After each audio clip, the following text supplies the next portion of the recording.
KBS 1라디오 신성원의 오늘 세계는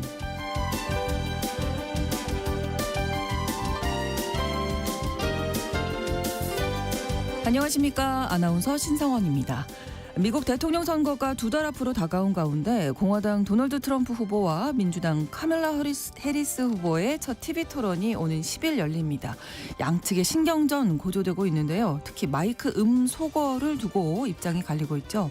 트럼프 후보는 지난 6월 토론 때와 같이 발언 후보의 마이크만 켜고 상대방은 소거하는 방식을 유지하자는 입장이고요. 반면에 해리스 후보는 토론 내내 두 후보의 마이크를 켜놓자며 규칙 변경을 제안했습니다. 사소한 문제로 보이지만 두 후보에게는 아주 중요한 쟁점이라고 하는데요. 첫 토론 맞대결을 앞둔 양측의 입장, 글로벌 이슈에서 짚어봅니다.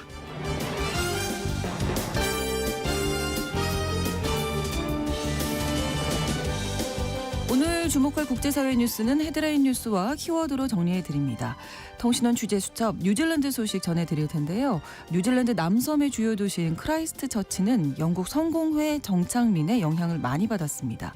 이 같은 특징은 건축물에도 나타나는데 대표적인 건물이 이 크라이스트처치 대성당이라고 합니다. 그런데 최근 이 성당의 복원공사가 중단됐다고 하는데요. 어떤 사정이 있는지 통신원 연결해서 전해드리겠습니다. 9월 2일 월요일 KBS 1라디오 신성원의 오늘 세계는 시작합니다.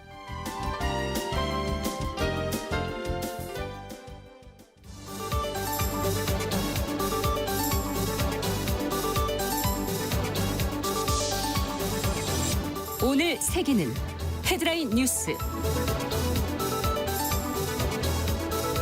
하마스에 붙잡혔던 이스라엘 인질 중 6명이 가자지구 남부 터널에서 숨진 채 발견됐습니다. 미국인 1명을 포함해 5명은 작년 음악축제에서, 1명은 근처 농장에서 하마스에 잡혀갔었는데요. 부검 결과 이들은 이스라엘 군에 의해 발견되기 약 48시간 전에 살해된 것으로 추정됐습니다. 네탄야후 이스라엘 총리는 하마스를 비난했지만 시민들은 정부의 즉각 휴전을 촉구하는 대규모 시위를 벌였고 노조는 총파업을 선언했습니다. 가자지구 어린이를 대상으로 소아마비 백신 접종이 시작된 첫날 7만 2천여 명의 어린이가 접종을 받았습니다. 이스라엘과 하마스는 백신 접종을 위해 가자지구 중부, 남부, 북부에서 차례로 사흘씩 오전 6시부터 오후 3시까지 교전을 중단하기로 했는데요. 유엔은 가자지구 어린이 총 64만 명에게 백신을 접종할 계획입니다. 세계보건기구는 소아마비 예방에 성공하려면 어린이의 최소 90% 이상이 4주 간격으로 2차 접종까지 받아야 한다고 밝혔습니다. 독일 극우 정당인 독일을 위한 대안 AFD가 구동독 지역이었던 튀링겐 주의회 선거에서 1위를 할 것으로 예측됐습니다. 독일에서 극우 정당이 주 단위 선거에서 승리한 건 2차 대전 이후 처음인데요. AFD는 작센주 주의회 선거에서도 득표율 2위를 기록할 것으로 관측이 됐습니다. 구동독 지역에서는 통일 후에 경제적 격차를 해소하지 못해서 다른 지역보다 우경화가 빠르게 확산되고 있는데요. 한편 숄츠 총리가 속한 사회민주당은 한 자릿수 득표율을 기록하면서 참패할 것으로 보입니다. 미국 캘리포니아 주의회가 딥페이크 아동 성착취물 규제 법안을 처리했습니다. 딥페이크 기술을 이용해 아동 성착취물을 만들 경우 처벌이 가능하도록 했는데 특히 해당 아동이 실존 인물인지와 관련 없이 미성년자에 대한 딥페이크 성착취물의 제작, 배포, 소지를 원천 금지하는 내용이 담겼습니다. 이외에 선거와 관련한 딥페이크 제작도 금지되고 SNS 업체에 선거 120일 전부터 딥페이크를 사용한 선거 콘텐츠를 규제하도록 의무화했는데요. 뉴섬 주지사가 이 법안에 서명하면 캘리포니아는 딥페이크에 포괄적인 규제를 도입하는 미국 최초의 주가 됩니다. 브라질 아마존 지역에서 8월에 발생했던 화재 건수가 14년 만에 최다 수준을 기록했습니다. 아마존 열대우림 지역에서는 지난 한 달간 3만 8천여 건의 화재가 감지됐는데요. 8월 기준으로는 2010년 이후 가장 높은 수치고 작년 동기와 비교하면 거의 2배 가까운 증가율을 보였습니다. 브라질 당국은 습지를 목초지나 밭으로 바꾸기 위해 삼림을 벌채한 뒤 일부러 불을 지르는 화전 관행 때문에 화재가 증가했다고 보고 있습니다.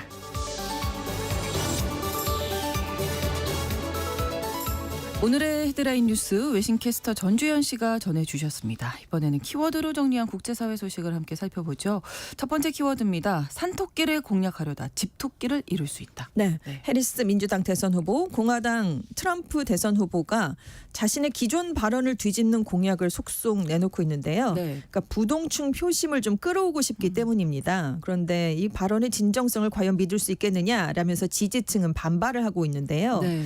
산토끼, 그러니까 상대방의 지지층을 공략하려다가 자신의 지지층인 집토끼를 이룰 수 있다라는 전망이 그래서 나오고 있습니다. 네. 일단 트럼프 후보 측은 청년과 여성 유권자를 공략하려는 입장입니다. 그래서 마약, 낙태 문제에서 좌측 행보를 보이고 있는데요. 특히 트럼프 후보가 플로리다주에 사는데 이 대선 당일에 대선 투표와 함께 마약 또 낙태에 관한 주민 투표가 함께 실시됩니다. 이 투표를 진보층이 주도해서 이루어지게 됐는데요. 21세 이상 성인이 약 85g 이내의 마리화나를 소지했을 때는 처벌을 하지 않고 임신 6주 이상의 낙태를 금지한 현재의 주 법을 무효화하는 방안에 대해서 투표를 하게 됩니다. 네. 근데 이제 트럼프 후보의 입장은 이렇습니다. 지난달 31일에 자신의 SNS에 글을 올렸는데요. 마리화나 소량을 소지하는 것에 찬성한다. 그런데 재임 시절에 했던 발언은요. 마리아나 합법화 법안에 반대한다. 맞아. 마약범을 엄벌해야 된다. 네. 아주 강력했었거든요. 그렇죠. 근데 지금 젊은 층을 끌어와야 되는데 젊은 층은 마리아나 사용 문제에 굉장히 민감합니다. 그러니까 좀 약간 방향을 좀 틀었고요. 또 여성 유권자의 22%가 이번 대선에서 가장 중요한 의제로 낙태권을 꼽았는데요. 그렇죠. 그러니까 이 플로리다주의 낙태법 개정에 찬성한다라고 얘기를 했습니다. 그러다가 보수 진영이 반발을 했거든요. 네. 반대표 던지겠다. 또 이렇게 입장을 바꾼 거예요. 그러니까 도대체 입장이 뭐냐? 네, 네. 라면서 그렇죠. 공화당 강경파가 입장을 내놔라 라면서 불만이 높은 상황이고요. 해리스 후보도 마찬가지인데요. 환경을 중시하고 불법 난민에 관용적이었던 입장이었는데 그래서 2020년 대선 후보 당내 경선 때만 해도 환경 오염 등을 이유로 셰일가스 채굴을 위한 수압 파쇄법을 금지하겠다라고 했고 상당수의 불법 입국은 형사 범죄가 아닌 민사 범죄로 처벌을 해야 된다라는 입장을 내세웠었습니다. 네. 근데 최근에 인터뷰를 CNN과 했잖아요. 그렇죠. 이 프래킹 방법 금지하지 않을 것이고 불법 입국은 강하게 처벌해야 된다라면서 살짝 또 우측으로 돌아선 모습을 보였습니다. 그래서 셰일가스 유전이 집중돼 있는 곳이 펜실베이니아주인데 여기가 대표적 경합주거든요. 그렇죠. 그러니까 경합주 표심을 의식한 것이다 이렇게 분석이 나왔는데 환경단체들은 프래킹 과정에서 일부 방사성 물질이 또 방출이 된다. 해리스 후보의 입장이 변한 것에 대해서 굉장한 비판의 목소리를 또 내놓고 있습니다. 양측 모두 좀 믿을 수 없다. 네. 말이 오락가락한다는 건데. 어떤 게 진심이냐? 예, 워낙 박빙이다 보니까 네. 이게 지지층을 더 공고히 할지 지지층은 지지층이니까 네, 네, 이제 네. 부동층을 구해보자 라는 건데. 과연 이게 어떻게 네. 잘 먹힐 수 있을지 네. 예, 보겠습니다. 두 번째 키워드는 그것이 알고 싶다. 네, 지금 정말 알고 싶은데요. 지난달 26일에 러시아의 미사일과 드론 공습이 우크라이나 쪽으로 많이 펼쳐지니까 네, 네. 우크라이나 공군기들이 요격에 나섰습니다. 그런데 이 과정에서 서방이 우크라이나에 지원했던 F-16 전투기 중 한 대가 추락을 해버렸습니다. 그래서 이 전투기에 타고 있던 우크라이나 공군의 간판급 조종사 중에 한 명인 메스 중령이 사망을 했는데요. 네. 미국 등에서 F-16 조종법을 배워온 우크라이나 공군 조종사가 지금 메스 중령을 포함해서 6명밖에 안 됩니다. 이 6명 중에서도 간판이었거든요. 네, 네. 이 핵심 조종사가 사망을 한 데다가 미국을 비롯한 서방이 지원한 전투기가 추락한 건 또 이번이 처음입니다. 여기 추락한 전투기가 우크라이나군 패트리엇 미사일에 격추됐을 가능성이 있다라는 얘기까지 나오면서 그래서 파장이 커지고 있는 겁니다. 네. 그래서 젤렌스키 우크라이나 대통령이 이 사고의 책임을 물어서 공군 참모총장까지 해임하고 철저한 조사를 하겠다라고 다짐을 했는데요. 네. 일단 미국 쪽의 일부 고위 관계자들은 우크라이나 군의 5인 사격일 가능성은 낮다라는 입장입니다. 네. 미사일 파편 등에 맞아서 추락을 했을 가능성도 있기 때문인데요. 그렇지만 군사 전문가들은 같은 미국산 무기인 F-16을 패트리어트가 격추를 했다면 이건 이례적이다. 그렇죠. 양쪽에 피하 식별 장치가 다 탑재돼 있는데 이게 작동을 하지 않았다거나 정보 정보가 제대로 입력이 되지 않았을 수 있다. 이게 문제다라는 걸 또 지적을 하고 있습니다. 네. 한편 이렇게 F-16 전투기도 추락을 했고 러시아 본토 쿠르스크를 급습하는 데 성공을 해서 굉장히 좀 기세가 올랐던 우크라이나군이 지금 동부전선에서 전황이 악화되면서 비판을 받고 있는데요. 네. 그 우크라이나군이 러시아 본토 공격에 몰두하다가 자국에 있는 동부전선에서 후퇴를 거듭하고 있는데 네. 그래서 군 수뇌부 젤렌스키 대통령을 향한 비판이 쏟아지고 있다라고 파이낸셜 타임스가 보도를 했습니다. 당초 우크라이나는 이렇게 러시아 본토 공격하면 러시아가 우크라이나에 있는 동부전선 병력을 빼내서 러시아 본토로 좀 재배치를 할 것이다라는 걸 기대했거든요. 근데 알고 봤더니 러시아가 우크라이나 동부 병력은 그대로 뒀고요. 그렇죠. 아프리카 같은 다른 지역에서 병력을 빼와서 막고 있습니다. 오히려 공세를 더 강화하니까 우크라이나는 이미 러시아 본토로 병력을 뺀 상황이니까요. 그렇죠. 동부가 좀 약해졌거든요. 오히려 전략적 요충지를 잃을 위기에 놓였습니다. 그래서 러시아가 이 우리 본토를 공격했는데 우크라이나와 어떤 협상도 하지 않겠다라면서 강경하게 오히려 더 나오고 있는데요. 네. 그래서 러시아 본토를 공격했다 역풍을 맞은 젤렌스키 대통령이 지금 장거리 무기로 그러면 러시아를 공격하게 해달라라면서 서방 국가에 거듭 촉구하고 있는 상황입니다. 네. 그런 상황에서 이런 또 일이 벌어져서 그렇습니다. 좀 또 지켜봐야 되겠습니다. 다음 키워드인데요. 세상과 단절돼 파란 하늘로 이민 갑니다. 네, 전 세계 영토 면적이 5위고요. 인구수가 7위인 브라질에서 네. 지난달 31일부터 소셜미디어 X 접속이 차단됐습니다. 브라질 네티즌만 2천만 명 넘게 이 서비스를 쓰고 있었거든요. 네. 근데 이제 법원의 명령에 의해서 한날 한시에 동시에 차단이 된 겁니다. 그래서 브라질에서 이용자 보호냐, 표현의 자유가 우선이냐 이걸 두고 지금 거센 논란이 일고 있는데요. 네. 일단 X 차단되기 전날 브라질 연방 대법원이 X가 반복적이고 의식적으로 브라질의 사법 시스템을 무시했다. 브라질에서 무법천지 환경을 조성한 책임이 있다면서 서비스 차단 결정을 내렸습니다. 그래서 네. 브라질 안에 있는 앱스토어에서 X를 삭제해라.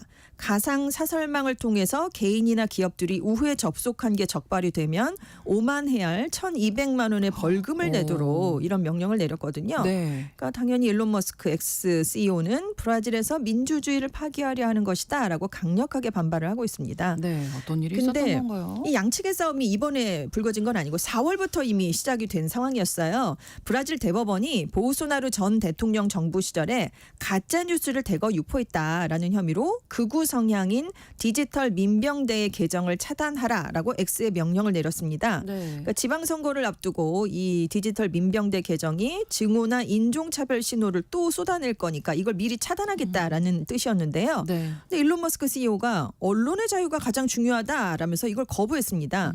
그러다가 계속 마찰을 빚다가 17일에 결국 브라질 사업 철수를 선언했어요. 그러면서도 X가 현지인을 대상으로 한 서비스는 계속하겠다라는 입장을 밝히니까 결국 브라질 사법당국이 아예 폐쇄 명령을 내린 거예요. 거의 극과 극을 그러네요. 네, 지금 양쪽에서 예. 그런 입장을 보이는데요. 네네. 당연히 브라질 사회는 둘로 갈라졌습니다. 보우소나루 전 대통령 측은 브라질이 세계적 기업들의 신뢰를 훼손하고 있다라면서 비판을 하고 있고요. 네. 반면에 룰라 대통령은 누구든 헌법과 법률의 적용을 받아야 된다. 돈이 있다고 해서 원하는 대로 뭐든 할 수는 없다. 이렇게 지금 맞서고 있습니다.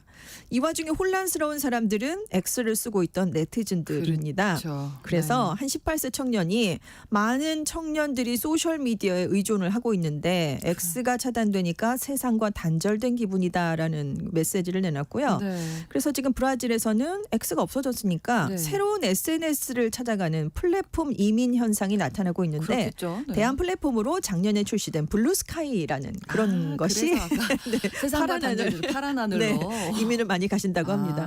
그렇군요. 아무튼 AFP 통신은 전 세계에서 X를 차단한 국가는 북한, 중국, 러시아, 이란, 미얀마 같은 권위주의 국가가 대부분이다. 브라질은 참 이례적이다. 이런 지적을 내놓기도 했습니다. 브라질과 X이기도 하네요. 전 정부와 현 정부 네. 뭐 이런 얘기도 여러 가지 예, 예. 다 얽혀 있네요. 그렇습니다. 네. 다음 키워드는 아이돌처럼 인사라고 하셨는데 우린 붐메이트예요. 이렇게 되겠네요. 손가락 펴면서 우리 붐메이트예요. 붐메이트예요. 예. 미국에서 붐메이트라는 인기가 높아지고 있대요. 붐메이트. 네, 그러니까 1946년에서 64년생인 베이비붐 세대 네네. 그리고 청년층이 룸메이트가 돼서 같이 사는 겁니다. 아. 베이비붐 더하기 룸메이트 그래서 붐메이트라는 신조어가 나온 거예요. 네네. 조사 결과 65세 이상 미국인 100만 명이 현재 혈연 관계가 없는 룸메이트와 동거를 하고 있는 것으로 나타났는데요. 예전에는 룸메이트를 주로 대학생들이 많이 찾았어요. 그렇죠. 주거비를 좀 줄이기 위해서. 근데 최근에는 고령자들이 많이 찾고 있는데 지금 미국에서 룸메이트와 사는 4명 중에 1명이 45세 이상이어서 지난 10년간 2배 이상 비율이 늘었습니다. 네. 그 이유는 주택 임대료 같은 비용이 크게 올랐기 때문인데요. 그렇죠. 특히 뉴욕의 주택 임대료가 코로나 전보다 33%나 급등했습니다. 그래서 주택을 갖고 있는 사람 입장에서도 세금, 보험, 공과금 부담이 2020년 이후에 26%나 올랐거든요. 뭐안 그래도 비싼데 더 그렇습니다. 올랐군요. 더 올랐어요. 그러니까 집 구하려고 하는 청년층도 굉장히 힘든 건 마찬가지고 그렇죠. 네. 집주인들도 빈 방을 세놔서 빨리 돈을 벌어야 되는데 그래서 이게 다 맞아떨어져서 붐메이트가 나왔다는 거죠. 네. 그래서 일부 집주인이 세입자가 집안일을 좀 해주면 집세를 깎아줄 의향도 있다. 오. 그래서 이제 이런 얘기도 나오고 있다고 합니다. 네. 그래서 예전에는 만약에 노인들이 룸메이트를 찾았다면 외로움을 달래기 위해 찾았는데 그렇죠. 지금은 재정적 이유가 됐다는 게 다르다는 건데요. 왜냐하면 지금 주택 가격 급등하고 베이비붐 세대의 은퇴가 맞물렸습니다. 그래서 그렇죠. 미국 은퇴자 중에 일부가 은퇴한 뒤에도 남은 대출금을 갚아야 되는 거예요. 그러니까 룸메이트를 들여서 집 부담을 나누게 되면서 그걸로 이제 대출금을 네, 갚는다는 네. 건데요. 65세 이상 미국인이 2012년에 4,300만 명 정도였는데 네. 2022년에는 5,800만 명으로 늘었습니다. 해마다 한 400만 명 이상 늘 것으로 보이거든요. 더군다나 이제 은퇴에 접어든 사람들은 이제 계속해서 많아질 수밖에 없기 때문에 붐메이트는 더 늘어날 것이다라는 전망이 나오고 있습니다. 청년층과 은퇴하신 분들 네. 이제 윈윈하는 네, 그렇죠. 서로. 거죠. 이게. 네. 예. 자, 다음 키워드가 검은 과부를 조심하라. 네, 아르헨티나 주재 미국 대사관이 검은 과부주의보를 발동했는데요. 네. 아르헨티나에 거주하는 자국민, 현지를 방문하는 자국 관광객들을 대상으로 내린 주의보입니다.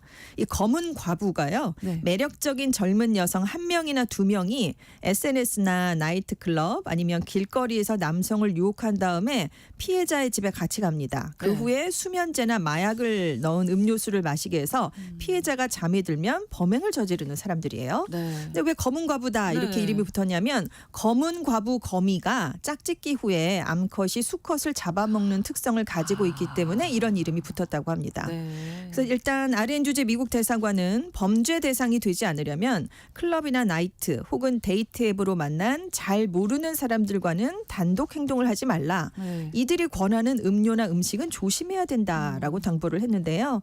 현지 언론을 보니까 지난주에 한 40대 여성이 검거가 됐는데 네. 공범 여성 1명과 함께 70대 남성에게 수면제를 먹였고요. 아. 근데 예상치 못하게 피해자가 깨어나니까 네. 술병으로 머리를 강타해서 아이고. 또 폭력을 휘두른 그런 경우가 있었습니다. 네, 네. 또 수도 부에노스아이레스에서는 이 검은 과부가 피해자의 돈 10만 달러, 우리 돈으로 1억 3천만 원을 공범과 훔친 경우도 있었는데 네. 데이트 앱을 통해 만난 여성을 집으로 초대했다가 봉변을 당했다고 합니다. 그래서 대체로 피해자들이 혼자 사는 중년 이상 현지 남성들이었다고 해요. 근데 네. 최근에는 현지에 단기 여행을 간 젊은 남성 관광객들이 목표가 되고 있다고 하거든요. 근데 피해자들은 이게 피해가 알려지는 걸 꺼리고 있습니다. 그렇겠죠. 그렇기 때문에 네. 실제 피해는 훨씬 더 클 수 있다라고 언론들이 지적하고 있습니다. 여행 갔을 때 진짜 조심해야 그렇습니다. 검은 과부를 조심해라. 네네. 5번째 키워드였고요. 다음 키워드는 이건 정말 끔찍한 아이디어다. 먹을 거에 대한 반응이 나온 그래요? 건데요. 그 영국에서 간편하게 먹을 수 있는 통조림 카르보나라가 출시된다라는 소식을 접하고 파스타의 종주국인 이탈리아에서 이탈리아에서, 예, 불쾌하다는 말도 안 반응이 된다. 이렇게 나온 겁니다. 네. 미국 최대 식품 기업인 하인츠가 이번 달 중순부터 그 가볍게 한 끼 식사를 즐기는 Z세대를 겨냥해서 영국에서 통조림 카르보나라를 판매한다고 합니다. 한 네. 3,500원 정도라고 하는데요. 그러니까 이탈리아가 자국 음식의 자부심이 굉장하기로 아우, 유명하잖아요. 그럼요. 네, 이탈리아가 매년 4월 6일을 까르보나라의 날로 지정했을 정도입니다. 아, 그래서 반감이 그래요? 크게 더 나타나는 건데요. 네, 네. 일단 산탄케 관광부 장관이 SNS에 이 기사 사진을 올리면서 네. 이탈리아인들은 음식에 진지하다라는 글을 올렸고요. 이탈리아의 유명 셰프들도 동참을 해서 예. 미슐랭 레스토랑을 운영하는 셰프들이 이런 제품이 이탈리아의 문화를 파괴하는 것이다. 제품입니다. 수치스러운 제품이다. 이거는 우리 음식이 아니다. 통조림은 끔찍한 아이디어다. 그러니까 소비자들이 오리지널보다 통조림 버전을 먼저 먹어보고 실망할까봐 두렵다. 어떻게 까르보나라를 고양이 사료처럼 캔에 넣을 수 있냐.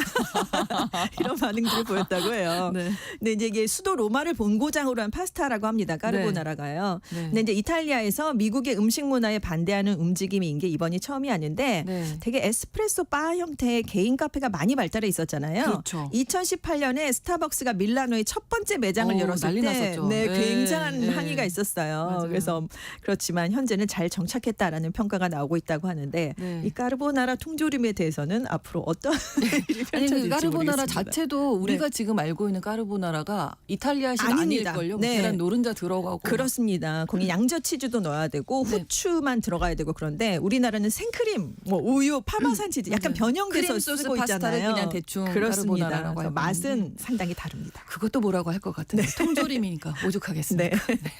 다음 키워드 콜라와 캔디 그리고 삶의 기쁨. 투자의 달인으로 불리죠. 워런 버핏이 30일 지난달 30일로 94번째 생일을 맞았는데요.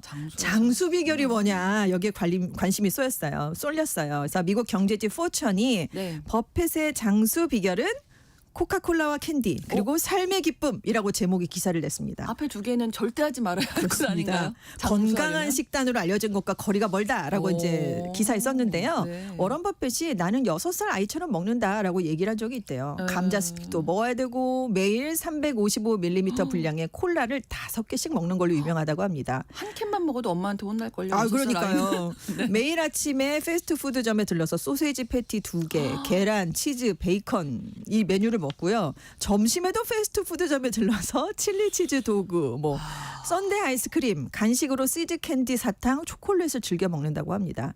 그래서 포천지도 이상할 거 아닙니까? 네. 건강한 장수 비결은 식단이 아니라 생활 습관이다. 이렇게 지금 분석을 했는데요. 하루에 8시간 이상 꼭 자려고 한답니다. 네. 질 좋은 수면 습관, 네. 하루에 대여섯 시간 독서와 사색을 하면서 보내는 습관. 이게 정신적인 측면에서 굉장히 건강한 생활을 할 수 있도록 이끈다. 그리고 특히 자신이 가진 것에 감사하고 좋아하는 일에 집중하는 태도가 장수의 비결이다. 이렇게 네. 분석을 했습니다. 누구나 이렇진 않다는 거. 그렇습니다. 네, 이렇게 5캔씩 드시면 안 안 된다는 됩니다. 거 기억하셨으면 좋겠습니다. 헤드라인 뉴스와 키워드 외신캐스터 전지현 씨와 함께했습니다. 고맙습니다. 네, 감사합니다. KBS 라디오 신성원의 오늘 세계는 1부 마무리합니다. 11시 30분부터 일부 지역에서 해당 지역 방송 보내드리고요.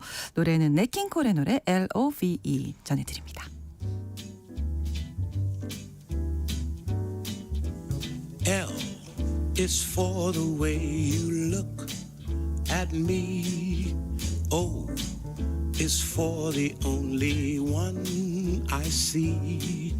V is very, very extraordinary. E is even more than anyone that you adore can love.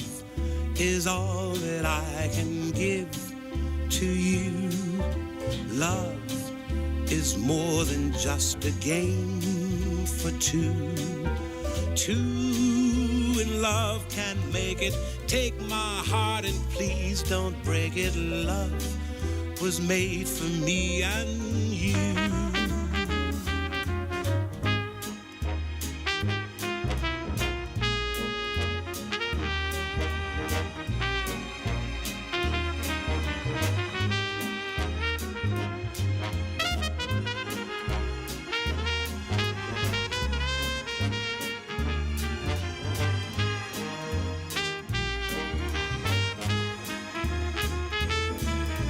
L is for the way you look at me.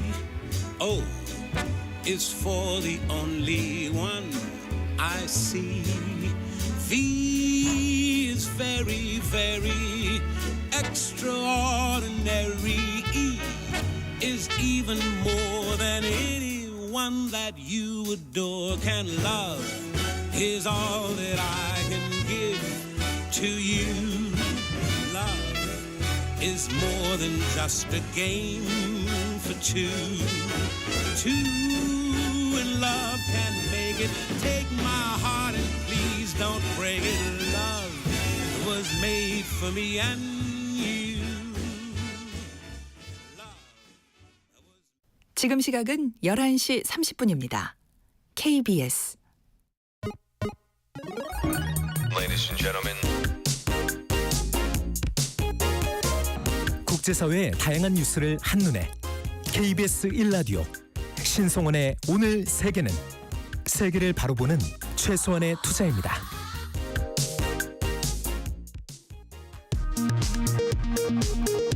이 시각 라디오 정보센터 뉴스입니다. 22대 국회 첫 정기국회가 오늘 오후 개회식을 시작으로 100일간의 일정에 들어갑니다. 김용현 국방부 장관 후보자는 국회 인사청문회 모두 발언에서 북한이 도발하면 즉각적이고 강력히 끝까지의 즉강 끝 원칙으로 확고히 응징해 다시는 도발하지 못하도록 할 것이라고 밝혔습니다. 국민의힘은 더불어민주당 이재명 대표의 계엄령 준비 의혹 제기에 대해 근거 없는 가짜뉴스 선동이라고 비판했습니다.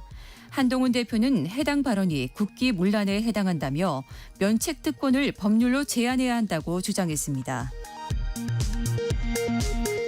더불어민주당은 검찰의 문재인 전 대통령 수사에 대해 치졸한 정치 보복이라고 반발했습니다. 박찬대 원내대표는 김건희 여사 앞에서는 휴대전화까지 반납하면서 황제 출장 조사를 한 검찰이 법 앞의 평등을 주장한다고 비판했습니다.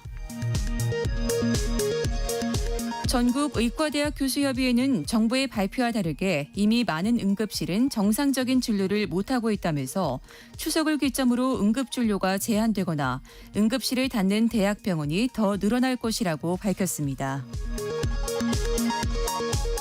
건설 근로자들의 평균 일당은 18만 3천 원, 평균 연간 소득은 3,592만 원으로 집계됐습니다. 2년 전보다 일당은 2,200원 올랐지만 연간 소득은 88만 원 떨어졌습니다. 서울시가 박원순 전 시장 재임 당시 1,100억 원에 들여 조성한 종로구 세운상가 공중보행로를 철거하기로 하고 이달 안에 주민공청회를 열기로 했습니다. 지금까지 라디오 정보센터 뉴스 정한나였습니다.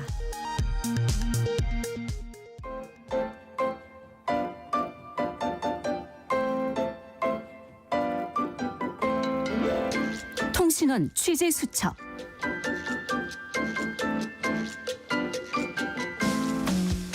통신원 취재 수첩 오늘은 뉴질랜드로 가봅니다. 오클랜드 김훈대 통신원이 연결돼 있습니다. 안녕하세요. 네, 안녕하세요. 네, 자 오늘 크라이스트 처치에 대한 이야기 준비하셨다고요. 이 크라이스트 처치 네. 대성당이 유명하죠. 어떤 건축물인지 설명해 주시죠. 네, 이 성당이 있는 크라이스트처치는 뉴질랜드 남섬 최대의 도시입니다. 영국 이외 지역에서 가장 영국다운 도시로 알려져 있습니다. 크라이스트처치는 19세기 영국인이 건설했기 때문에 영국 분위기가 많이 남아 있습니다. 네. 크라이스트처치에서도 가장 상징적인 건물이 바로 대성당인데요. 이 성당은 1864년에 짓기 시작해서 1901년에 완공됐습니다. 네. 그런데 안타깝게도 2010년 9월과 2012년 2월에 이 지역을 강타한 캔터베리 지진으로 심각한 피해를 입었습니다. 네. 완전히 무너진 건 아니고 많이 부서졌습니다. 그렇군요. 이 대성당은 크라이스트처치에서 매우 상징적이고 또 역사적인 건물이기 때문에 이 성당을 복원할 것인가 아니면 새로 지을 것인가를 놓고 찬반 논란이 많이 있었는데 결국은 복원하기로 결정이 돼서 2020년 5월에 복구 작업을 시작했습니다. 네. 사실 복원하는 데는 훨씬 많은 비용이 들어갑니다. 그렇군요. 작년 3월에는 대성당의 옛 모습을 유지하면서 지진에 훨씬 강한 안정화 작업을 끝냈고 나머지 작업을 진행하던 도중이었습니다마는 최근에 자금 부족 문제로 공사를 중단한다는 발표가 나왔습니다. 그러면 이게 공사가 언제쯤 다시 또 시작을 하게 되는 건가요? 중단하게 되면? 네, 크라이스트처치 대성당 건설 재개를 위한 추가 자금 지원을 정부가 제공하지 않기로 하면서 일시 중단한다고 했지만은 언제 다시 시작할지는 알 수 없습니다. 사실 이 대성당은 이전에도 공사 중단 기록이 있습니다. 네. 처음 1864년 공사를 시작했지만 자금 부족으로 공사가 중단됐다가 8년 만에 재개된 적이 있습니다. 이번에 보건공사가 중단된 데 대해서 많은 시민들과 관계자들은 아쉬움과 실망감을 감추지 못하고 있습니다. 대성당의 안정화 작업은 끝났기 때문에 성당 내부는 일반에게 공개되고 있고 예배도 보고 있습니다. 현재 전체 복원 작업의 3분의 1 이상이 진행된 상태입니다. 지난 8월 3일에는 2011년 지진이 발생한 이후에 첫 합청 예배를 열기도 했습니다. 네, 자금 부족 문제로 이제 공사가 중단된 경우들도 이제 소개를 해주셨는데 아무래도 복구하는데 뭐 비용이 많이 들겠죠. 어느 정도나 들어가나요? 네, 엄청난 비용이 들어갑니다. 처음에 예상했던 비용보다 자재비, 인건비 등이 인상되면서 전체 비용은 크게 늘어났습니다. 네. 복원 프로젝트의 전체 비용은 현재 2억 4,800만 달러입니다. 한국 돈으로 계산하면 2,070억 원 정도입니다. 아직 1억 8천만 달러, 1,500억 원 정도가 부족한 것으로 알려져 있습니다. 보건공사 측은 정부에 6천만 달러, 500억 원을 지원해달라고 요청했고 네. 지금까지 이 보건공사 프로젝트에는 8,400만 달러, 한화 700억 원 정도가 지출된 것으로 알려져 있습니다. 자금 부족 문제가 빨리 좀 해결이 돼야 공사가 진행이 다시 되겠네요. 근데 이 크라이스트 처치 대성당에 아주 유명한 분이 계셨다고 하는데 이분이 마법사 할아버지로 불리셨다고요? 네네.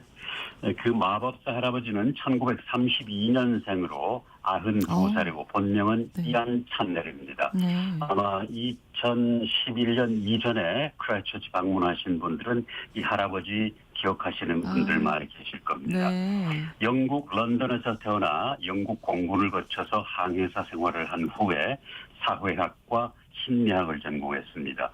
뉴질랜드로 온 것은 1974년이었는데요. 그때부터 대성당 광장에서 사다리를 놓고 연설을 하기 시작했습니다.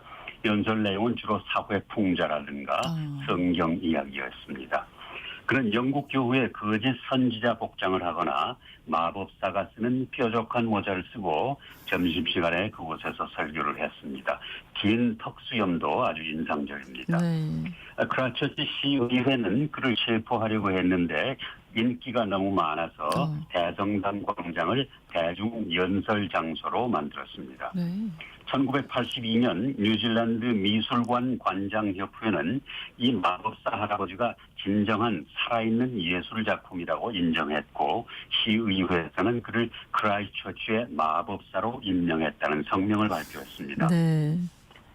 그는 처음에 무료로 연설을 했는데요. 1998년 크라이스트처치 시의회는 그에게 연간 16,000달러를 주는 조건으로 크라이스트처치 시 홍보 활동의 하나로 계약을 체결했습니다. 네. 연간 16,000달러는 뭐 생활비에 조금 보탬이 될 정도입니다.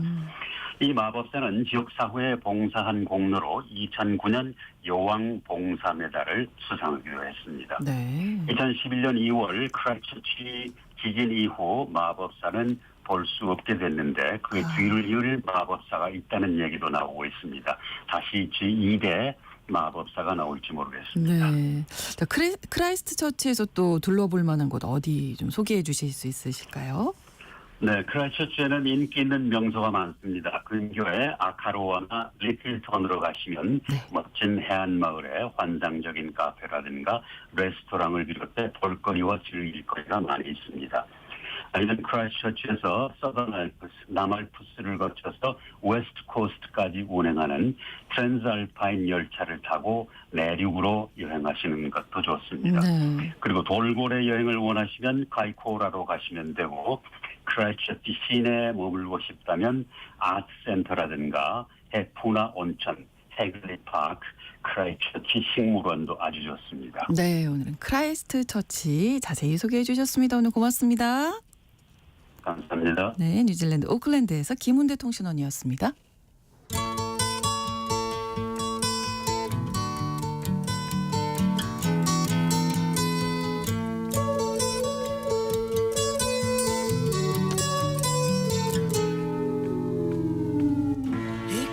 미국 공화당 트럼프 후보와 민주당 해리스 후보의 첫 TV 토론이 오는 9월 12일에 열리죠. 이번 TV 토론 조 바이든 대통령의 사퇴로 대선 후보로 갑작스럽게 등장하게 된 해리스 후보가 이 상승세를 타고 있는 이 판세에 탄력을 더 붙일 수 있을지, 또 트럼프 후보가 지난 6월 TV 토론에서 바이든을 상대로 거두던 완승을 재현할 수 있을지 큰 관심이 쏠리고 있는데요.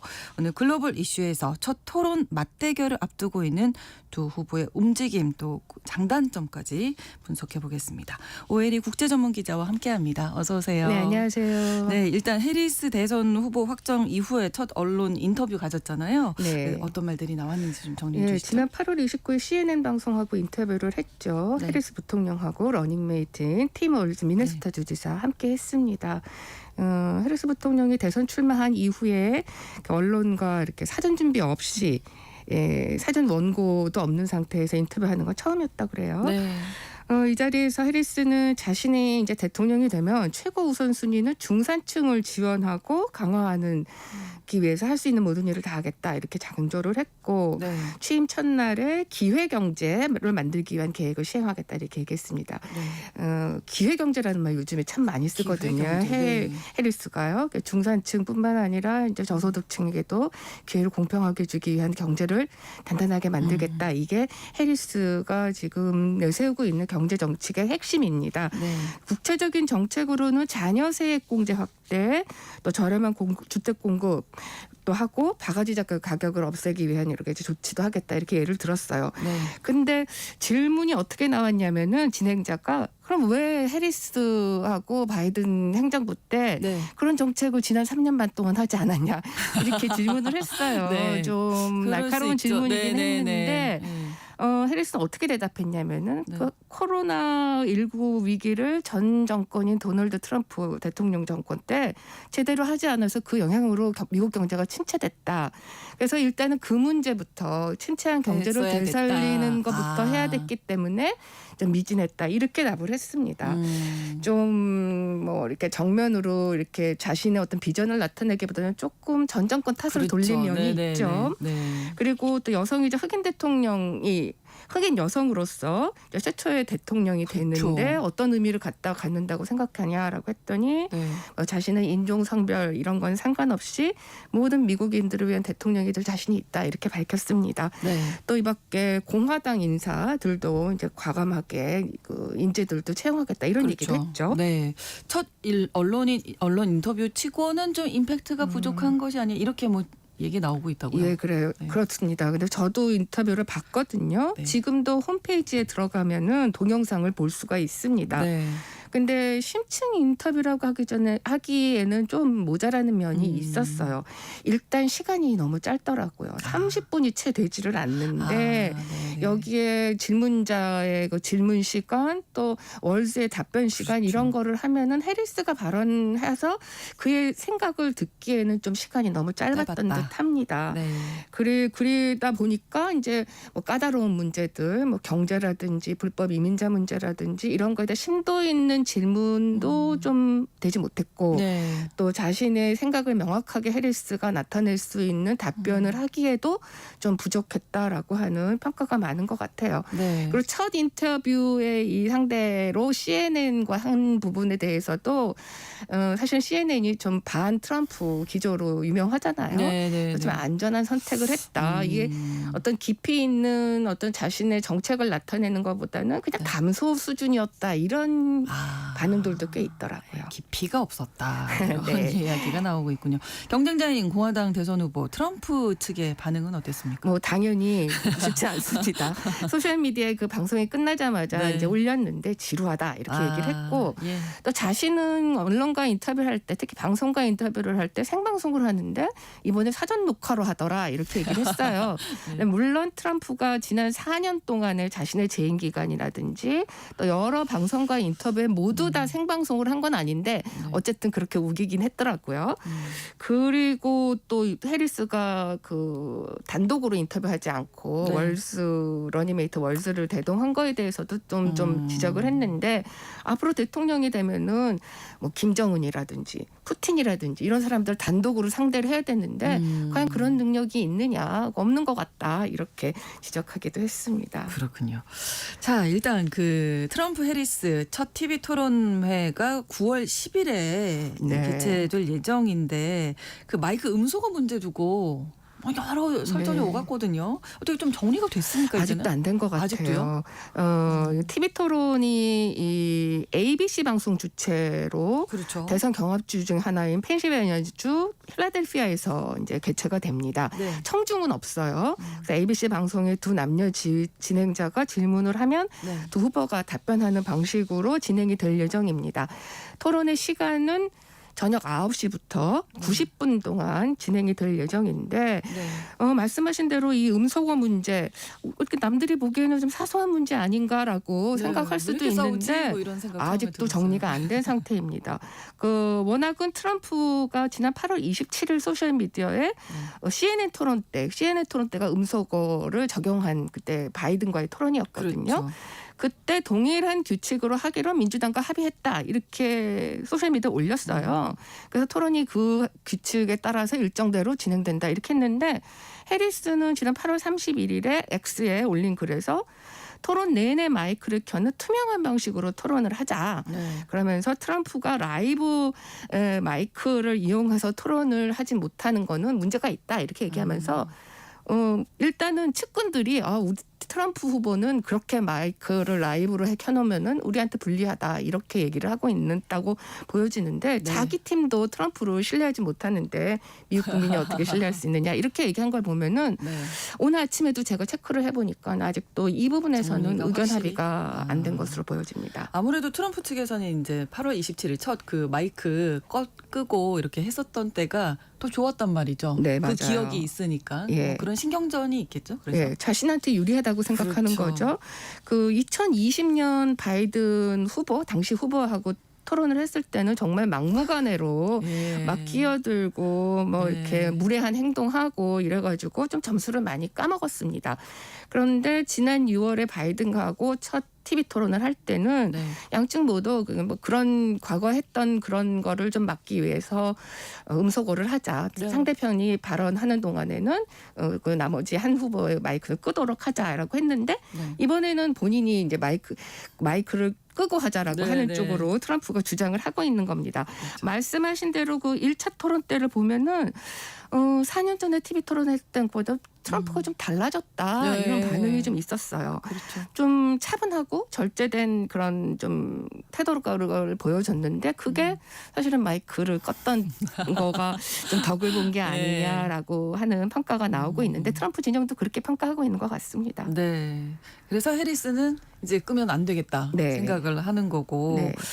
뭐 좀 4년 전에 비해서 굉장히 노련하고 뭐 논리적으로 얘기한다 이런 평가도 많았잖아요. 네, 맞아요. 6월에. 물론 이제 그 토론 때 네. 바이든이 여러 가지로 이제 실착을 해서 바이든 스스로 그 이제 그 토론에 사실상 졌다 이런 평가를 네. 받을 수밖에 없었는데 마이크를 끄는 문제가 아니어도 네. 트럼프는 이전과는 좀 달라진 부분이 있었던 것으로 보여집니다. 그렇군요. 좀 차분하고 조리 있게 자기 주장을 좀 피기도 했고요. 네. 또 토론 시간도 이렇게 바이든하고 트럼프가 얼마나 토론 시간을 주도했나 이런 거 볼 때는 트럼프가 좀 한 5분 정도 많았다고 하거든요. 그렇군요. 사실상 이제 그 날에 토론을 좀 주도했다 이렇게 보여지고 네. 또 바이든이 그 트럼프의 그 포르노스타 성관계 문제 네, 이런 네. 거 거론했었을 때도 예전 같았으면 욱하게 막 엄청나게 화를 그렇죠. 내고 네. 자신이 하고 싶은 대로 막 막말에 가까운 말을 쏟아냈을 텐데 그런데도 네. 비교적 냉정을 잃지 않았다 이렇게 보여졌습니다. 네. 그리고 해리스 측은 그래서 이제 트럼프가 트럼프의 그 기존에 가지고 있는 이런 뭐 막말과 막무가내 태도를 끌어내기 위해서는 마이크를 토론 내내 켜놔야 된다라고 하는 전략을 세운 것 같아요. 네네. 해리스 캠프 측에서 이렇게 성명을 내놓은 걸 보니까 네. 트럼프 측 담당자들이 마이크 음소거를 하지 않으면은 90분 동안 트럼프가 차분하게 있을 수가 없다라고 보고 있다. 네. 우리도 장담할 수 없다. 이렇게 그렇게 또 트럼프 공격을. 캠프 측에서 보고 있던 거 아니냐 이렇게 얘기도 했더라고요. 야, 그러면 이 해리스 부통령의 입장이 이제 중요할 텐데 네. 대중 연설은 좀 약하지만 토론은 강하다. 이런 얘기 있다면서요? 예, 지난 8월 22일에 민주당 전당대회에서 이제 피날레를 장식했던 그렇죠. 해리스 부통령의 대선 후보 수락 연설이 있었잖아요. 네, 네. 그런데 사실 해리스는 참 소통을 잘하는 정치인으로 꼽힙니다. 그리고 또 연설을 뭐 그렇게 못하는 편도 아니다라고 네, 네. 평가를 받는데 네. 사실 버락 오바마가 그 전에 지지 연설을 했는데 역시 오바마 이런 그분은 얘기를 나올 워낙 수밖에 없더라고요. 다른 분이잖아요. 예, 공정한 평가는 아니라고 보여지는데 네. 이제 그 대중 연설에는 좀 상대적으로 약하다라는 평가가 있고, 네. 근데 대신 이 해리스가 검사 출신이잖아요. 그렇죠. 그래서 법조인답게 그 1대1 토론에는 좀 강하다라고 하는 평가를 받고 있습니다. 특히 네.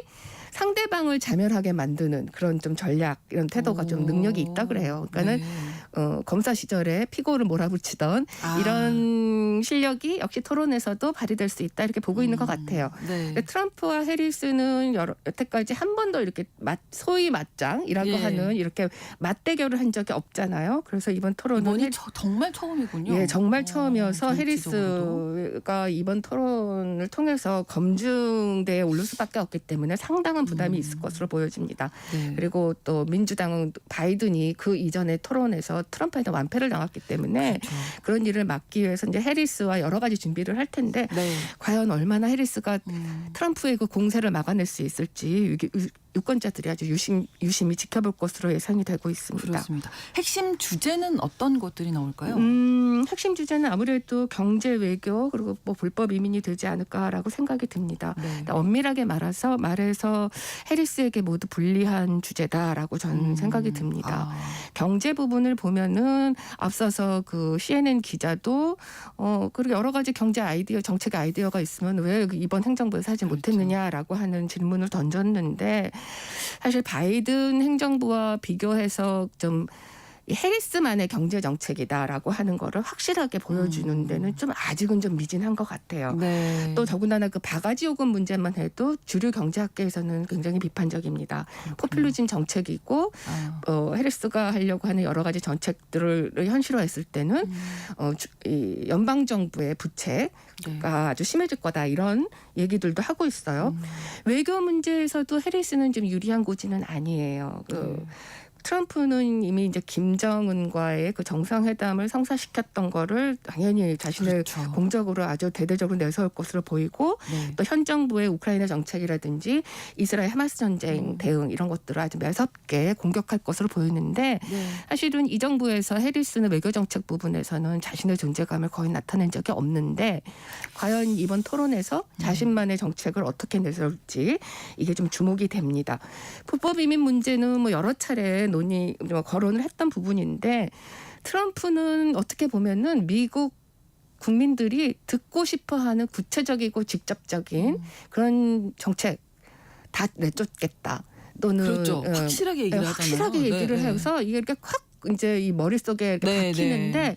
그에 비해서 해리스는 여태까지 얘기하는 거를 보면은 기존에 있는 정책들을 강화하고 또 여러 가지 국경안전법을 그동안에 의회에서 통과되지 못했던 걸 다시 재추진하고 네. 이런 부분은 사실 바이든 정부하고 좀 비슷하거든요. 그렇죠. 그래서 이 부분에서도 트럼프와의 간극을 어떻게 줄이느냐가 이번 토론회의 관건이 될 것으로 보여집니다. 네, 현재 뭐 분위기도 그렇고 여론조사에서는 해리스가 좀 유리하게 네. 나오고 있긴 한데 그걸 굳힐 수 있을지가 네네. 이번 TV 토론에 그렇습니다. 관건입니다. 그리고 유리하게 근소한 포인트로 오늘 오늘 아침에 나온 여론조사도 보니까 나오고는 있는데 네. 아직 그 격차를 뭐 명백하게 벌리지 못하고 있고 그렇죠. 특히 그 경합주에서는 아직도 근소하게 그 경쟁을 벌이고 있거든요. 네. 그리고 또 더군다나 컨벤션 효과도 예상보단 적었다 이런 얘기도 나오기 때문에 해리스로서는 굉장히 부담도 가지만 네. 일생일대 여기서 자신의 기회가 될 수도 될 수도 있을 것으로 보여집니다. 그렇습니다. 글로벌 이슈 다음 주에 첫 TV 토론에 대해서 맞대결을 펼칠 트럼프 해리스 두 후보의 장단점을 짚어봤습니다. 오혜리 국제전문기자와 함께했습니다. 오늘 고맙습니다. 네, 감사합니다. 9월의 첫 월요일에 보내드린 KBS 1라디오 신성원의 오늘 세계는 마무리하면서 Earth, Wind and Fire의 September 전해드리겠습니다. 저는 내일 오전